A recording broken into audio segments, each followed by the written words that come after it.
Bienvenidos, bendito pueblo de Dios, benditos hermanos y hermanas en Cristo Jesús. Bienvenidos a todos mis hermanos y mis hermanas que vienen con credulidad, con fe, con la certeza de que va a haber un juicio y que el juicio empieza por la casa de Dios, por los representantes y también por los discípulos. Y que hay una vida eterna y un lago de fuego. Bienaventurados y bienvenidos los que vienen con temor a ese juicio, y que mientras estemos aquí guardemos el pacto, el convenio que tenemos de vida con Dios. Bienvenidos a los que vienen con hambre y con sed de justicia, porque Dios nos saciará. Bienaventurados a los que venimos con un corazón contrito y quebrantado cada que cometemos alguna falta sin practicar el pecado, pidiéndole a Dios perdón.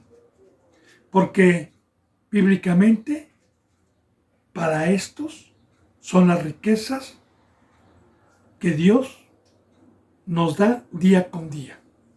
Así, bendito hermano y bendita hermana, antes de empezar este culto, antes de empezar esta bendita enseñanza, le he pedido a Dios, como conviene y como lo ha dejado Él dicho, para que me permita ser un instrumento, para que me permita predicar la verdad, para que me permita hablar con denuedo su bendita palabra. Le he pedido también para que nos abra el cielo y descienda el maná a todos los que venimos a buscar este bendito camino, a todos los que venimos a escuchar su bendita sabiduría y su bendito consejo. Así me pongo a los pies de Dios y a los pies de Cristo, habiéndole pedido por cada suscriptor, por cada seguidor, por los que daban un seguimiento y ya no lo dan más, para que Dios los humille y los traiga de regreso y no se vayan a perder, por los que estén predestinados para el llamamiento celestial en estos últimos tiempos, para encontrar estas enseñanzas por este medio o por cualquier otro medio santo puesto por Dios y no por el hombre. Así, bendito hermano y bendita hermana, me pongo a los pies de Cristo, me pongo a los pies de Dios, para continuar con la enseñanza número 25 del libro del Antiguo Testamento de Primera de Samuel, capítulo 8, versículo 12. Vuelvo a repetir, Primera de Samuel, capítulo 8, versículo 12. Y ayer, bendito hermano y bendita hermana, Dios nos enseñaba con este bendito libro profético como una sombra de lo que iba a venir, y lo hemos visto ya con nuestros ojos, como este pueblo, una vez que envejeció el profeta Samuel y sus hijos no estaban conforme a los caminos de Samuel, el pueblo empezó a pedir un rey como las demás naciones, y ayer Dios me permitió dar la enseñanza tanto del pecado como de lo que Dios permitió para profetizar el pacto de la llegada de nuestro Señor Jesucristo y el pacto de lo que Dios nos pide para que sea nuestro rey, para que sea nuestra cabeza, para tener el privilegio y la riqueza de ser gobernados por el primogénito de toda la creación, por el Hijo de Dios, por el Rey de Reyes, por el Señor de Señores, por el poderoso que vino a dar su vida y a vencer a Satanás. Y aquí estamos viendo proféticamente y estamos profundizando las enseñanzas que todo esto que nos deja Dios en el Antiguo Testamento lo podemos concordar. Cada cosa del pacto, cada cosa que nos pide, concordarlo con el Nuevo Testamento. Así que ayer veíamos que este rey nombraría para sí jefes de miles y jefes de cincuentenas. Ya Dios me permitió la enseñanza del cuerpo de los dones, quiénes son los apóstoles, quiénes son los pastores, los profetas, evangelistas, diáconos, profetisas, etc. Y asimismo, fíjese bien, y jefes de cincuentenas. Los pondrá asimismo a que aren sus campos. Todo proféticamente. Bendito hermano y bendita hermana, el campo para poder profundizar y concordar estas enseñanzas. Desde un principio, cuando Dios creó al ser humano en el Antiguo Testamento, como una sombra, como una imagen de lo que iba a venir, Dios les dio una obra y les dio un campo, conocido en la Biblia como el huerto de Dios, el Edén o el paraíso, que es lo mismo. Y puso al hombre para que lo cuidara y para que trabajara y para que se alimentara en ese campo. Ya profetizando Dios con imágenes terrenales lo que estaba preparando para que cuando viniera lo verdadero pudiéramos concordarlo. De igual manera, en todo el Antiguo Testamento, el pueblo de Dios, a comparación de todas las naciones que habían alrededor, tenían una obra y no se dedicaban a otra. Eran agricultores, campesinos y eran también ganaderos, eran pastores. Creaban ovejitas, bueyes y algunos otros animales. No tenían otra obra más que también cuando Dios permitía la elaboración del tercer templo, que habían carpinteros, habían artesanos, pero todo tiene una enseñanza, como una sombra de lo que iba a venir. Así que toda la obra que Dios le permitió al primer pueblo en el Antiguo Testamento era una sombra de lo que iba a venir. Porque hoy de igual manera la obra que nosotros tenemos es sembrar espiritualmente, es un campo que nos ha traído Dios por medio de Cristo, que es una herencia, que es el Evangelio, que es ir a sembrar, que es regar y cuidar el huerto, que es el Evangelio de la salvación y la obra que Dios nos ha traído. En el Antiguo Testamento, por el pecado que entró al mundo por un hombre y por el pecado entró la muerte, simbólicamente se convirtió el campo que Dios nos había dejado en un desierto, porque el agua la representa la presencia de Dios y nuestro Señor Jesucristo. Y una tierra sin agua, no hay vida. Usted va a querer sembrar una semilla en el desierto y nunca va a morir. ¿Por qué? Porque no llueve, no hay agua, no hay tierra. Así, bendito hermano y bendita hermana, bíblicamente estuvo el imperio de Satanás, que representa el sol, que representa la sequía, sobre los seres humanos. Hasta que Dios, en su misericordia, una vez que preparó por medio de este pueblo la salvación y nos regresó lo que Adán y Eva habían perdido, pero ya no como una imagen, sino con la verdad. Entonces vino el agua, entonces Cristo Jesús trajo la semilla, entonces trajo el Evangelio y nos dio el campo a los que alcanzamos, por la misericordia de Dios, a terminar un discipulado, a los que alcanzamos una forma y nos encargó, o más bien nos heredó esta riqueza, este bendito campo simbólico que es la obra de Dios, para ir a sembrar y para apacentar también al ganado y para multiplicar su ganado espiritualmente hablando.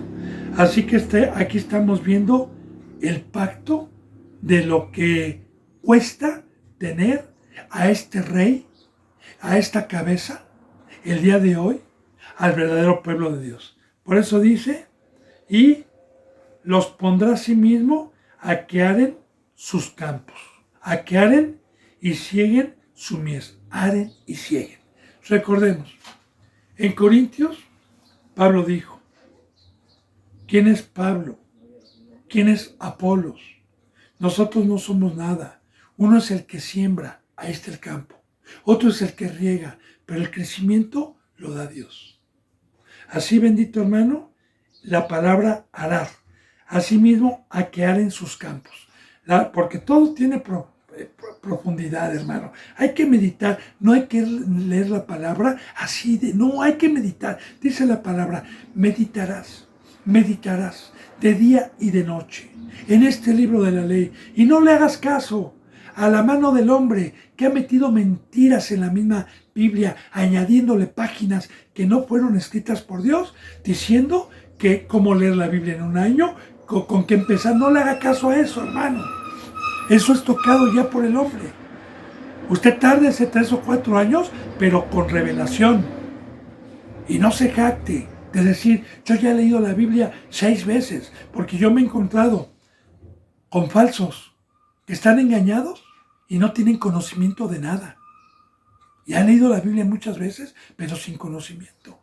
Entonces, vamos a profundizar esto, ¿verdad? Ya vimos el campo, así mismo, a que aren sus campos. Ahora, ¿qué es arar? Muy bien. Compro un terreno para poner un negocio de aguacate, de árboles. Pero el terreno no tiene ningún árbol, está vacío, pero es buena tierra, ¿verdad? Lo voy a acercar, que ya lo cercó Cristo, y lo voy a arar. Arar es ablandar la tierra, hacerle un surco a la tierra, con bueyes. En el Antiguo Testamento, pues no habían la tecnología que hoy hay, no habían los tractores ni la maquinaria que hoy se ocupa en esos campos.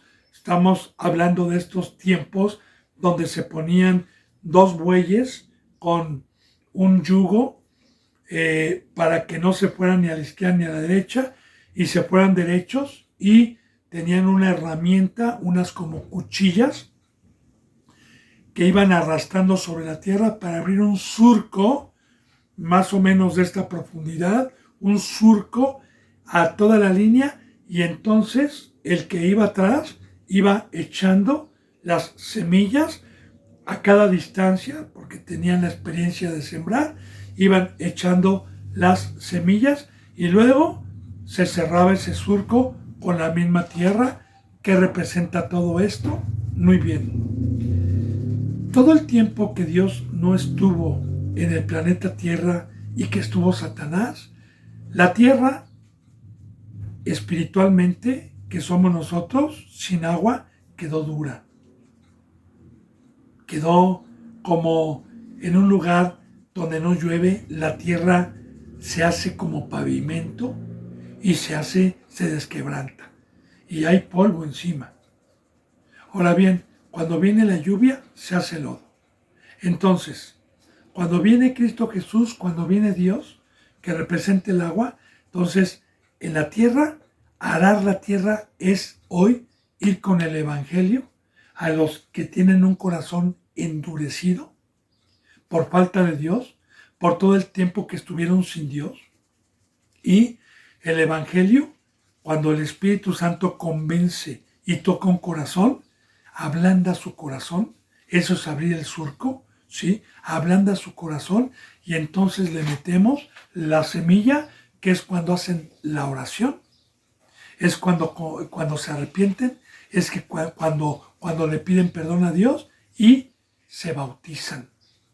Y porque cuando con el Evangelio ablandamos un corazón, se le habla del bautizo, y entonces el bautizo representa meter la semilla en eso que haramos, cerrarla, sepultarla y a los 3 o 4 días que la semilla abajo en la tierra muera, ese cuerpo muera, esa figura o esa imagen, como voy a poner el ejemplo, como una semilla de durazno, que a los 4, 5, 6, 7 días, cuando se riega, cuando hay buena tierra, muere ese cuerpo, esa semilla, y nace una vida que la semilla no tenía. De igual manera nosotros, estando en el cuerpo, no teníamos vida, teníamos una imagen, y en el momento que nos bautizamos por fe, a los 3 días que Cristo Jesús murió y resucitó, porque Jesús murió en la carne y resucitó en espíritu. Así de igual manera en Corintios dice que si a Cristo lo conocimos en carne, ya no lo conocemos así, que de aquí en adelante a nadie conocemos según la carne. Entonces el bautizo representa una muerte a algo que no tenía vida, a un cuerpo carnal, y el bautizarme representa que el poder de Dios, así como nosotros no sabemos el proceso de cómo muere una semilla y por qué nace una vida y un cuerpo diferente, porque cuando sale el racimito no tiene nada que ver con el cuerpo que tenía antes, es totalmente diferente. De igual manera, todo aquel que se bautiza, todo aquel que muere, Dios mediante su poder le da vida y lo hace un ser espiritual y deja de ser un ser carnal y tener la imagen del terrenal. Entonces estamos viendo, bendito hermano y bendita hermana, a los que tenemos a Cristo Jesús por Rey, cuál es la obra, cuál es el pacto y cuál es la herencia que nos trajo del campo. Porque es una herencia, porque Cristo Jesús nos dijo que el campo ya estaba listo, que oremos por obreros, porque la mies es mucha, que el campo ya estaba listo, que nos los dejaba con un vallado, nos los dejaba con un lagar, nos los dejaba con una torre para trabajarlo. Por eso dice, a que aren sus campos y cieguen sus mieses.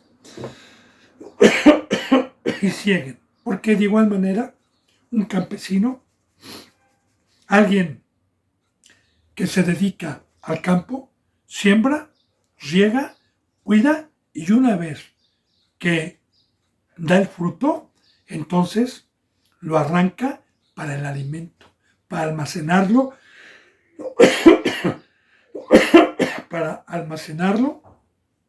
en perdón, hermano y hermana, pero creo que están aquí cocinando chiles y me está llegando un poquito el olor, porque acá atrásito está un comedor y luego está la cocina, no está muy lejos, nada más que se mete el olor por allá abajo. Entonces, todo simbólicamente, hermano. Entonces, de igual manera, nosotros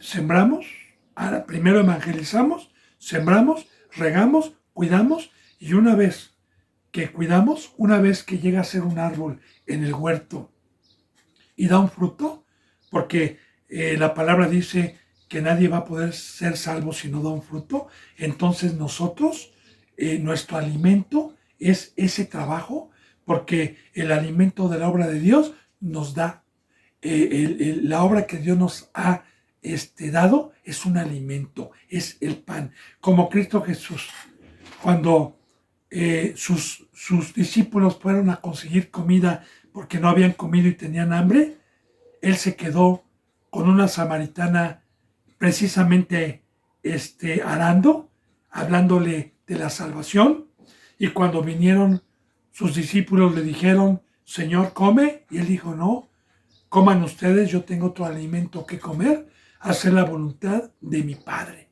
Entonces, esto es un alimento. Entonces, ya le dije, bendito hermano, también con todos los ejemplos que pone Dios.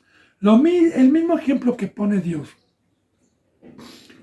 de una ovejita recién nacida, que hay que cuidarla, que hay que apacentarla, que hay que sustentarla, como Cristo Jesús le dijo a Pedro, Pedro, ¿me amas? Sí, Señor, apacienta mi rebaño, cuida, es lo mismo, Los ejemplos que pone Dios, tanto con animalitos como con arbolitos, es lo mismo, conlleva a lo mismo. Entonces, de igual manera, el que tenga yo la semilla que es el Evangelio, el que vaya yo a sembrar, el que vaya yo a arar, el que vaya yo a bautizar, ahora no nada más es dar, sino es cuidar, regar, y luego, una vez que yo, o por la obra de Dios que Dios me ha dado, puedo ver un fruto, puedo ver a alguien después de 2 o 3 años que salió del mundo, que ya está consagrado a Dios, es un alimento, es cegar. Y cieguen sus mieses, y a que hagan sus armas de guerra y los preterchos de sus carros. Ahora, aquí muy importante, ¿qué tiene que ver el campo con armas? Por eso le digo, todo es simbólico. Recuerda, hermano, que la lucha que ellos tenían era en aquel entonces contra el amorreo, el jebuseo, el hitita, que eran todos los filisteos. Tenían guerra. Ahora, de igual manera, nosotros tenemos la herencia de trabajar en el campo. Cristo Jesús nos vino pero a dar esta herencia, a regresar al Edén, pero también la Biblia nos dice que tengamos mucho cuidado porque la oruga, el saltón, las plagas, la langosta, que representan a Satanás y representan a su iglesia, quieren venir a devorar el fruto, quieren venir a dejarnos en ruina, quieren venir a dejarnos sin alimento. Para eso tenemos nosotros que armarnos, como dice en Efesios capítulo 6, que nos pongamos la armadura, y para allá voy ahorita, porque dice, y que hagan, fíjense, y que hagan, porque este es un mandamiento, y que hagan sus armas de guerra. ¿Cómo que las hagamos? ¿Cómo? ¿Cómo que no las dejó Dios? ¿Qué no las dejó Cristo? Y los pertrechos de sus carros para ir a la guerra.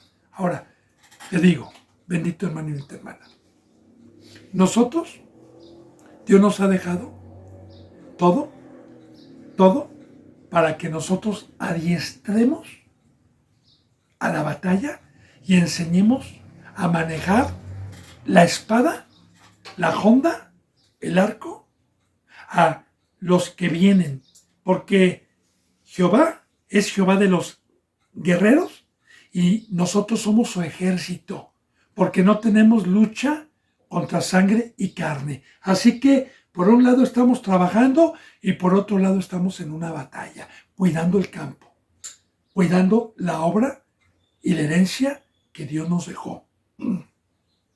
Y así, bendito hermano y bendita hermana, ¿cómo podemos hacer lo que ya Dios nos dejó? Muy bien, dice en Efesios capítulo 6.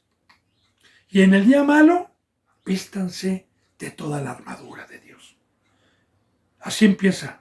¿Cuál es el día malo? Bueno, el día malo es que cuando Cristo Jesús vino, murió y resucitó, Satanás sabe que le queda poco tiempo y se fue a hacer guerra contra la descendencia de Cristo, con los que guardan los mandamientos. Apocalipsis capítulo 12. Y entonces empieza el día malo, ¿verdad? Entre paréntesis, porque no tenemos guerra contra principados, porque no tenemos guerra contra sangre y carne, que era una imagen en el Antiguo Testamento, ¿no? No, ahora tenemos una lucha contra principados, contra gobernantes de las tinieblas, contra huestes de maldad, contra Satanás. Ahora bien, en Efesios capítulo 6 nos dicen, tomen su armadura, tomen, háganla, a los que tenemos o queremos tener un rey. Primeramente, la armadura es un yelmo, que el yelmo representaba en el Antiguo Testamento una protección en la cabeza, como un casco, ¿verdad? Que si venía alguna flecha por el aire, pues el casco la protegía. O si venía alguna espada y me daba en la cabeza, el casco me salvaba la vida. Ahora, ¿qué representa este casco o este yelmo? Se le llama en Efesios el yelmo de la salvación. Y el yelmo de la salvación, bíblicamente, es que en todo momento nosotros estemos mirando arriba y hayamos dejado todo por la esperanza de la vida eterna. Porque todo aquel cristiano que se abstiene de los deseos de la carne, que se abstiene del pecado, que se abstiene de las tentaciones y con temor dice no y golpea su cuerpo con el fuego de Dios y lo pone en servidumbre para Cristo, es aquel que tiene temor de perder la vida eterna. Porque el pecado paga un salario y es la muerte. Y el que practica el pecado es del diablo. Así que el yelmo es decir que si viene Satanás y me dice, ay, nada más tantito, mira, y que yo tema y diga, no, aléjate, Satanás, porque escrito está, el pecado paga un salario de la muerte y yo aquí Dios me trajo salvación, Dios me tiene una promesa de vida eterna, sé que hay un lago de fuego, sé que tú me quieres engañar, no, y abstenerme, sabiendo y siempre teniendo la mirada, como también dice en Hebreos, capítulo 11, cuando Dios nos habla y nos pone de ejemplo a estos varones de fe, que dice que cuando Moisés, por ejemplo, se le ofrecieron todas las riquezas de Egipto, se le ofreció todo el poder de Egipto, se le ofreció ser como faraón y todas las riquezas, él las despreció y prefirió irse a padecer con sus hermanos como esclavo, a sufrir con sus hermanos, con los que estaban en cautividad, dice, porque tenía puesta la mirada en el galardón, la mirada puesta en la vida eterna y en las promesas de Dios. Ahora, ese es el yelmo, porque el que tiene el yelmo, viene Satanás con una flecha incendiaria a quererme decir, mira esto, mira el otro, y a decirle yo, no. Y claro que para poderme hacer esas armas se necesita un profeta como Samuel, se necesita una iglesia que enseñe la verdad y enseñe el temor, enseñe al Dios verdadero, que por un lado lo podemos provocar a ira y nos puede quitar lo que nos dio. Y por otro lado es un Dios que ama la justicia y que bendice al justo. Y claro, entonces se va a dar ese fruto del yelmo. Ahora, también en Efesios capítulo 6 nos habla de una coraza. La coraza es lo que se ponían del cuello acá abajo, que también era de hierro, era de un material donde si una flecha o un espadazo me querían dar, me protegía. Ahora, la coraza, dice en Efesios que es la coraza de justicia. Y claro que aquí tengo mi corazón, tengo mis riñones, tengo mi hígado, que son órganos muy necesarios y que si los hiere alguna espada es de muerte. A mí, si me hieren el hígado, el corazón, es de muerte. Entonces, la coraza de justicia es que la palabra justicia viene de justo. Y justo es aquel que tiene los mandamientos, aquel que tiene a Dios por Padre y es un hijo obediente y sujeto a todas la ley, a todos los mandamientos, como Cristo Jesús se sujetó a su Padre, se humilló a sí mismo y se hizo obediente hasta la muerte de cruz. Y Cristo Jesús se le conoce como un rey justo. Entonces, yo sé que si no peco, estoy protegido con la coraza, con la sabiduría, con la espada del diablo que es su sabiduría, con las flechas incendiarias y por todo su ejército que se disfrazan de ángeles de luz y que son todas esas congregaciones que engañan, que mienten para apartarnos y herirnos. La coraza. Ahora, luego también viene porque estamos viendo el pacto para poder tener a Cristo Jesús como Rey. Y claro, que un verdadero representante, un verdadero profeta, va a enseñar a la iglesia a que este camino no es de burladores, a que este camino no es de tibios, a que este camino es que por medio de la fe y por medio del Espíritu Santo, hoy podemos practicar la justicia y abstenernos del pecado. Y debemos de enseñar a las ovejitas a ponerse el yelmo, la coraza de justicia y el escudo de la fe. Estamos viendo toda la armadura que viene en Efesios, concordando con esto. El escudo de la fe. Ahora, el escudo, muy importante. El escudo se ponía generalmente a los que eran diestros. Aquí sale al revés, ¿verdad? Mi diestra es esta y mi izquierda, porque la cámara la tengo volteada para acá, ¿sí?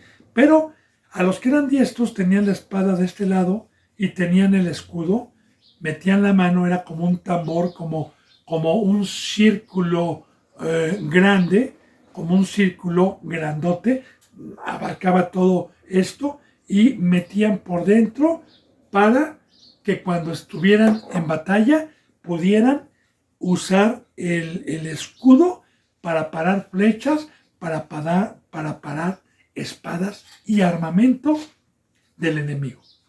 Ahora, en el Nuevo Testamento el escudo se llama el escudo de la fe.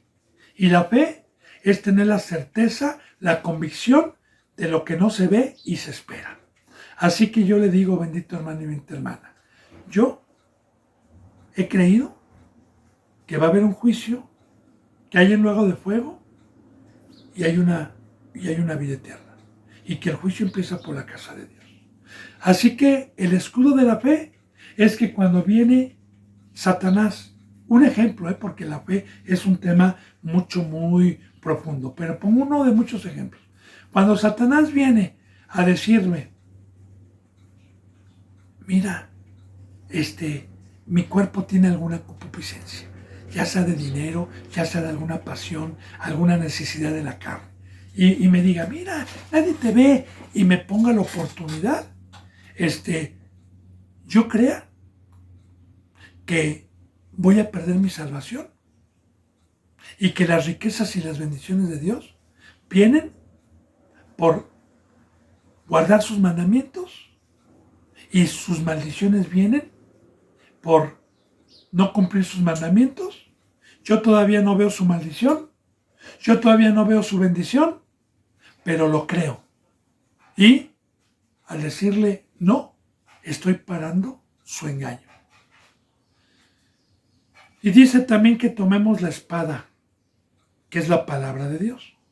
Y la espada es contender ardientemente contra los que se levantan con Cristo Jesús para deshacer fortalezas y todo argumento que se levanta en contra de la verdad, como Cristo Jesús cuando le decía a Satanás, escrito está, no tentarás al Señor tu Dios, escrito Satanás con una espada tratándolo de engañar y Cristo Jesús con la espada de la verdad peleando con él en la tentación del desierto, porque esa es la lucha que nosotros tenemos el día de hoy, espada con espada, cuando Satanás le dice y saca su sabiduría y lo trata de engañar, diciendo, cuando estaba en ayuno en el desierto, si eres hijo de Dios, dile a estas piedras que se conviertan en pan.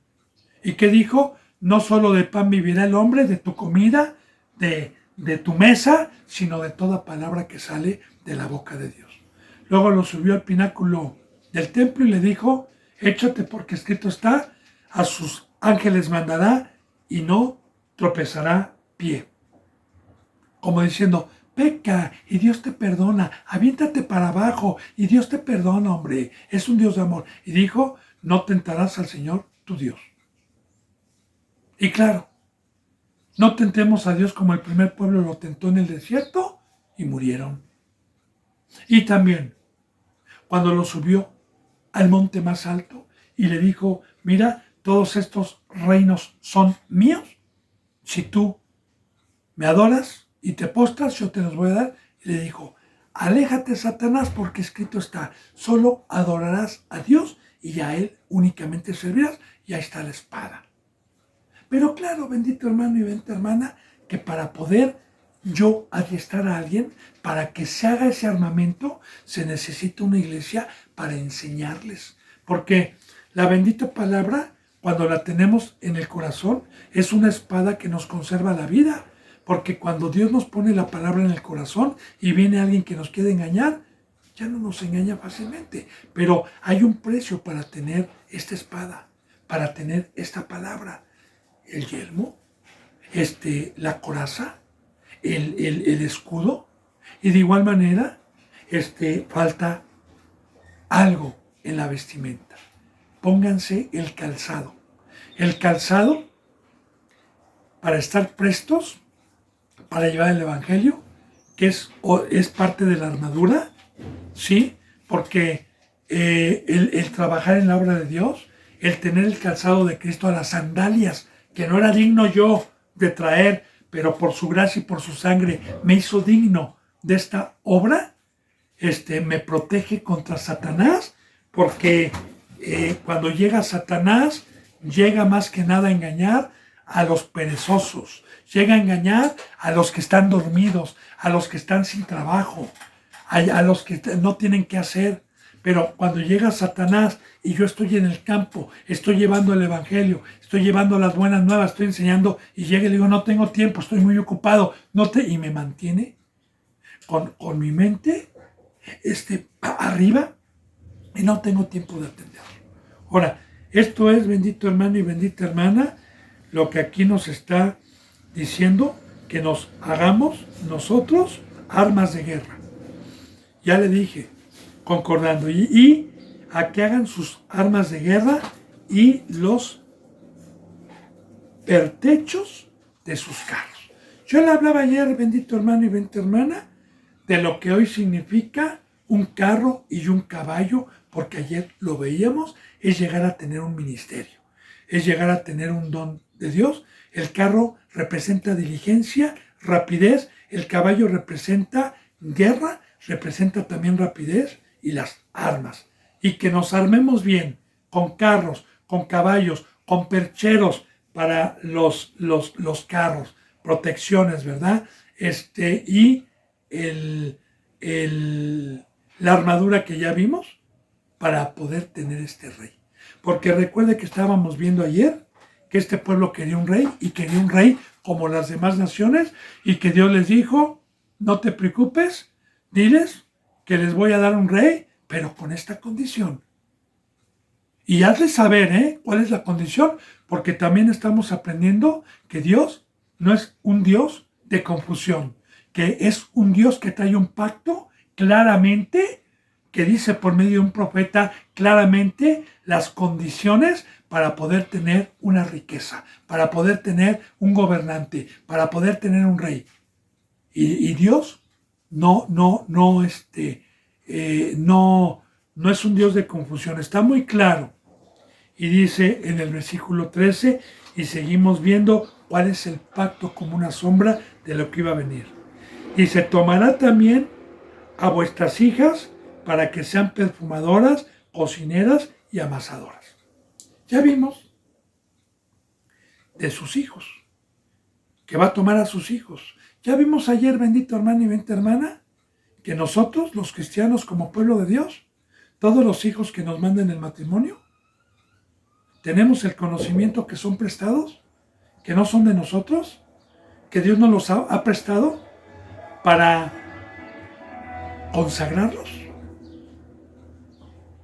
a este camino, para que les sirvan también cuando tengan un crecimiento físico o espiritual. Ahora, las hijas también, porque el sexo femenino de igual manera le sirve a Dios, claro, bíblicamente se les llama profetisas. Y de igual manera enseñan, sí, pero no en una congregación, sino enseñan la palabra y también dan el evangelio a grupos como matrimonios, como jóvenes, como viene en el libro de los Hechos.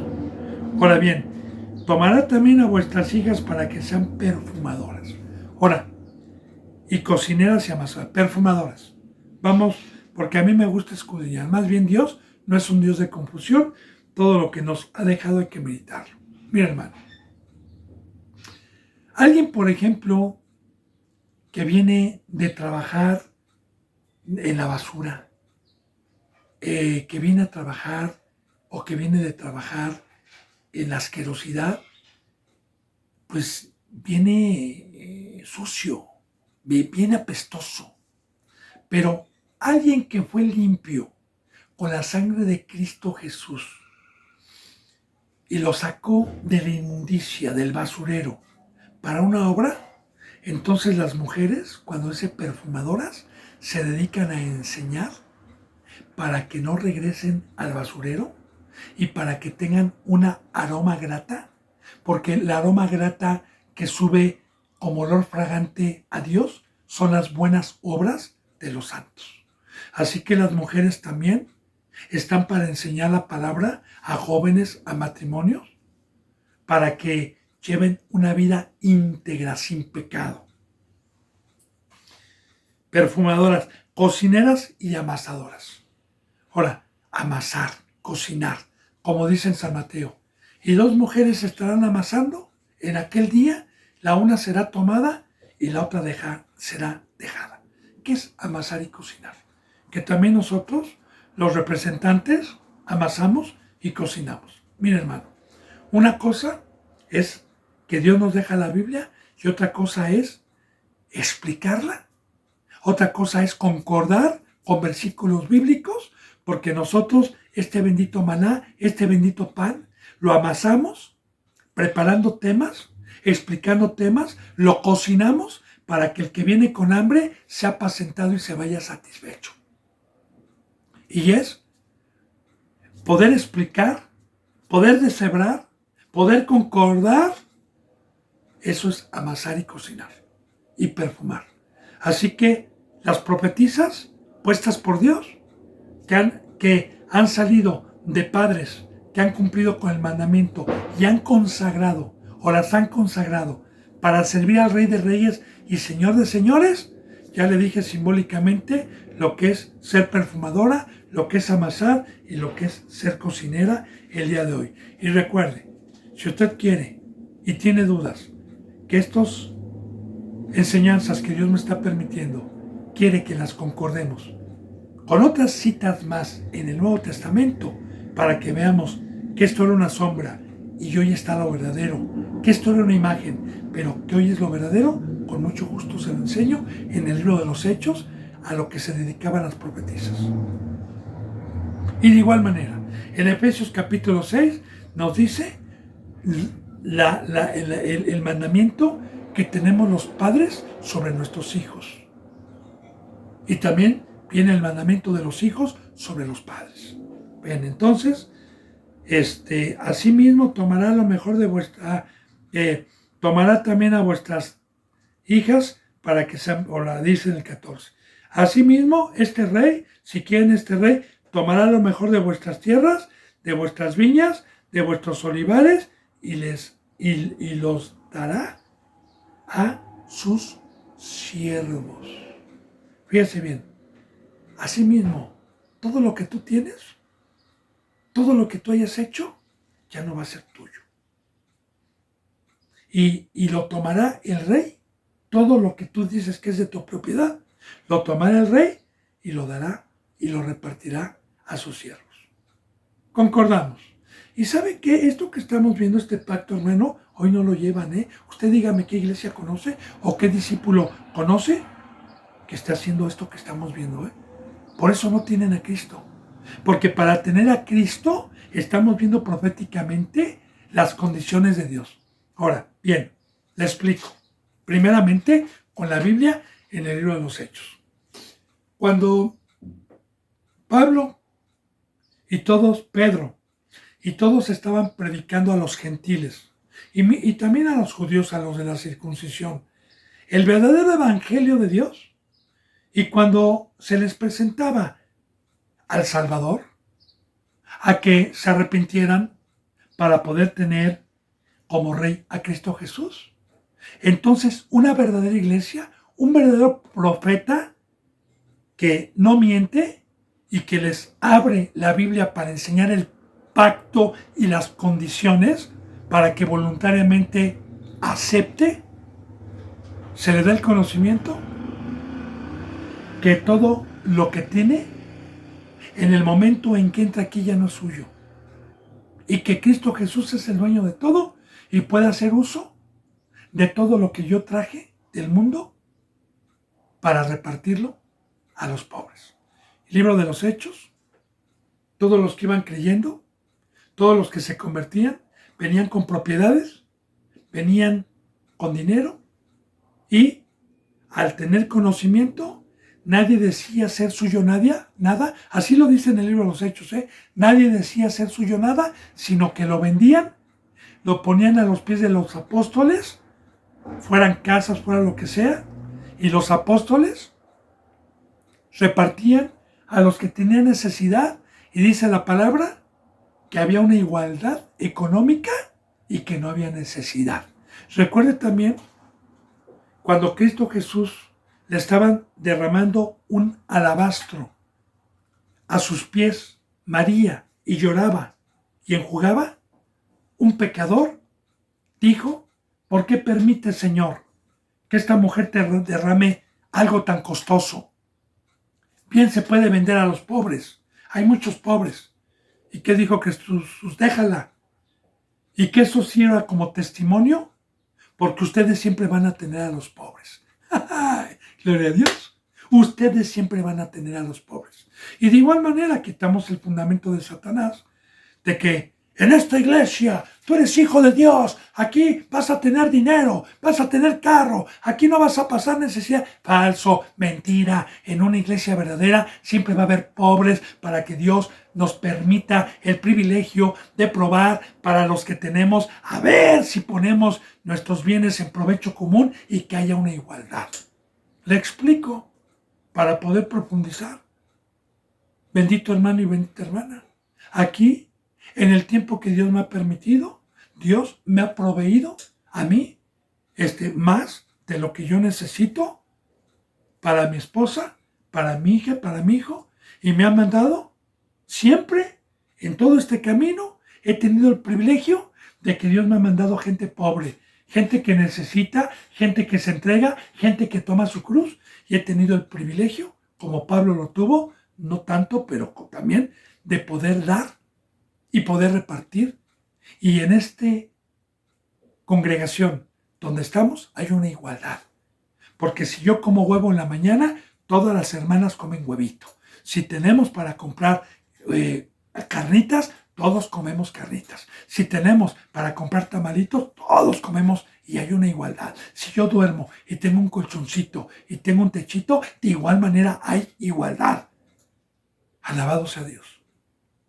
Y eso, lo que estamos viendo, es el pacto, son las condiciones para poder tener a Cristo Jesús como Rey. ¿Y sabe que esto la mayoría no lo hace? La mayoría tiene su propia casa. Aquí, esta construcción no es mía, hermano. No es mía. Yo la puse a los pies del Rey y Él me dijo: da hospedaje a quien yo te mande, y todo esto que yo te permití, que es mío, porque yo soy el creador, yo soy el dueño, tú estabas en una ignorancia, todo es mío, lo vas a poner para mi obra el día de hoy. Por eso dice: asimismo tomará lo mejor de vuestras tierras, de vuestras viñas, con simbolismos de vuestros olivares, que fue el trabajo que ellos hicieron, porque en aquel entonces tenían viñas, tenían olivares, vivían de eso. Las va a tomar, ya no van a ser de ustedes, y los dará a sus siervos. Hermano, ahí está. Entonces, dígame usted, ¿qué cristiano conoce que su dinero? No, el diezmito, la ofrenda, no. Sí, y los engañan. No, y aparte el representante se lo roba y se queda. No, hermano, va mucho más allá este camino. Va mucho más allá el pacto, mucho más allá.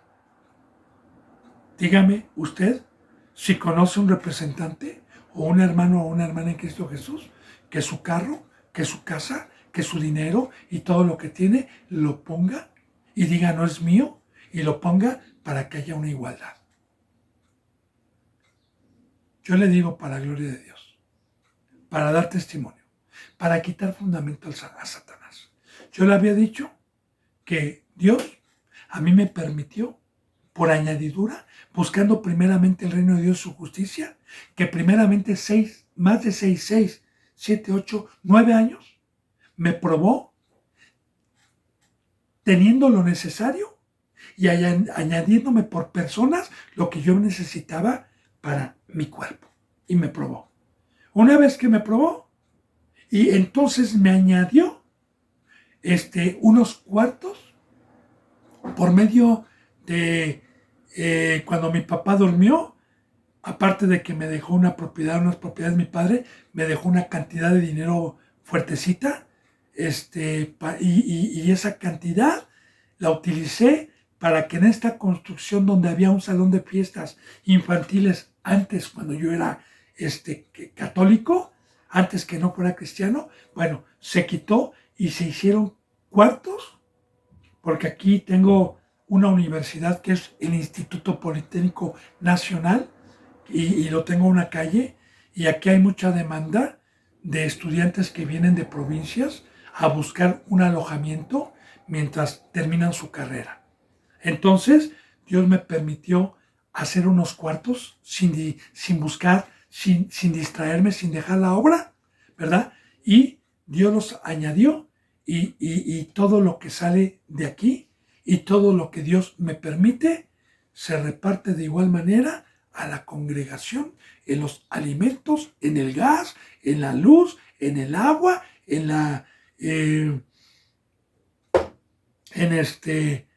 tener donde vivimos, pues el mantenimiento de este lugar. Y todo lo podemos en provecho común, sabiendo que nosotros somos administradores bíblicamente tanto de los bienes espirituales como de los que nos da por añadidura. De ambas cosas somos administradores, como Pablo también dijo, a mí nadie me va a quitar la bendición de poner lo mío mismo para dar a los pobres. Bueno, dice en el versículo 15, y diezmará vuestro grano y vuestras viñas para dar a sus oficiales y a sus siervos. Mucha atención en este versículo, me voy a detener, porque de igual manera como muchas enseñanzas, el día de hoy se han corrompido por el pecado, porque uno enseña que sí, otro enseña que no. El diezmo. ¿Qué es el diezmo? ¿Desde dónde viene el diezmo? ¿Y por qué es el diezmo? Muy bien. El diezmo o la palabra diezmo viene de la palabra diez. Su propio nombre es diezmo. Diezmo. Y la palabra 10. Y la palabra 10 es un porcentaje de un fruto que yo tenga. Así sea, por ejemplo, un árbol de manzanas. Si Dios me permitió y me añadió 200 manzanas, entonces de esas 200 manzanas yo tengo que agarrar el 10%, que son 20 manzanas, porque esas son de Dios. Las demás me las da, las demás me las regala, pero esas son de Dios. Ahora, ¿para qué son esas 20 manzanas si a mí me proveyó? Muy bien, para darla a aquel que me está enseñando el camino de Dios, el que me está instruyendo y que dejó negocios, que dejó todo, dejó trabajo, dejó una obra para consagrar su vida y venir a enseñar la palabra. Y claro, bendito hermano y bendita hermana, ¿verdad? Desde el Antiguo Testamento, porque voy a profundizar esto. Desde el Antiguo Testamento, la primera vez que aparece la palabra diezmo es en Génesis, cuando a Abraham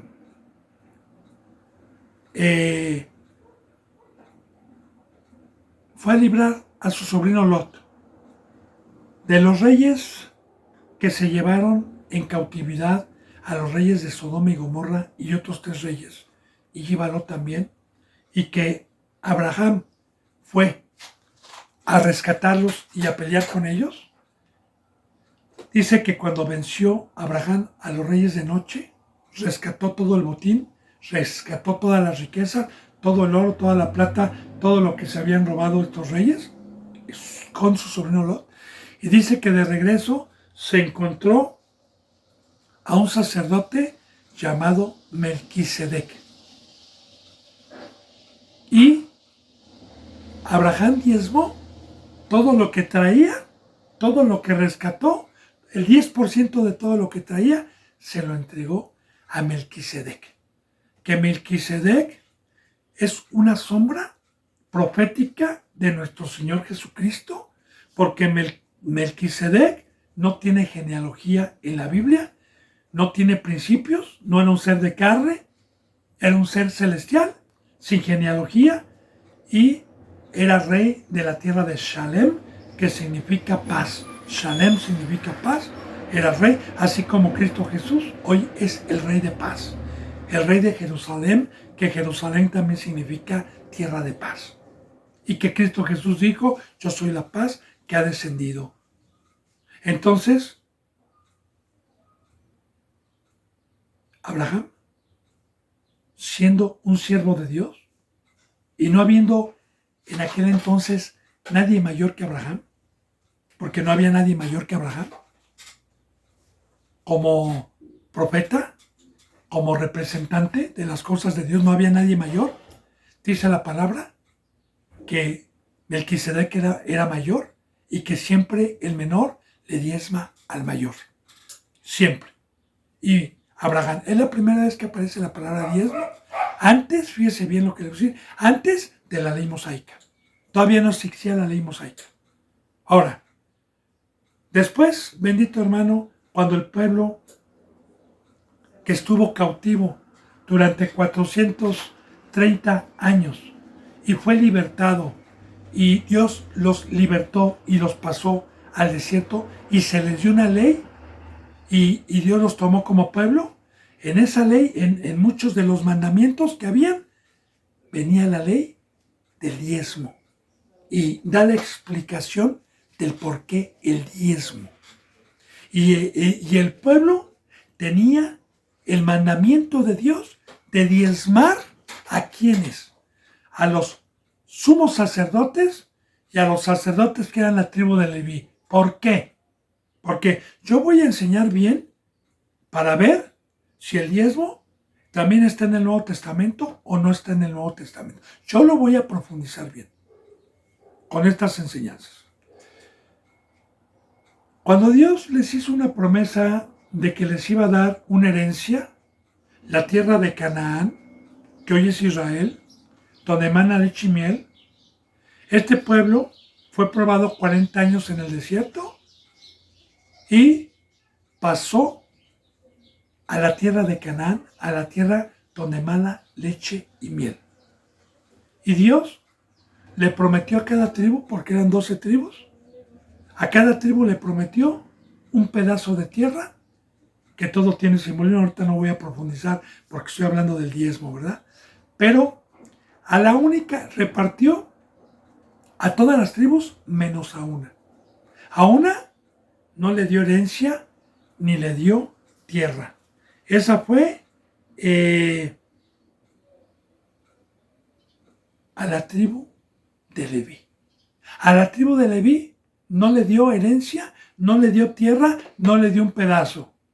Y la tribu de Leví eran los que Dios había escogido para hacer su sacerdocio, y el sacerdocio tenía el mandamiento de Dios de instruir y de enseñar la ley al pueblo y de hacerse cargo del tabernáculo que se había levantado conforme al modelo que Dios le había mandado a Moisés. Bendito hermano y bendita hermana, se me ha ido la hora. Pero ahí nos vamos a quedar. Yo voy a proseguir con esta enseñanza del diezmo y lo vamos a profundizar, si Dios quiere, mañana, porque ya se me fue la hora. Si Dios quiere, mañana sábado continuaremos con enseñanza 26 y continuaremos con esto. Yo por lo pronto les mando un abrazo y el beso del ósculo santo. Gracias.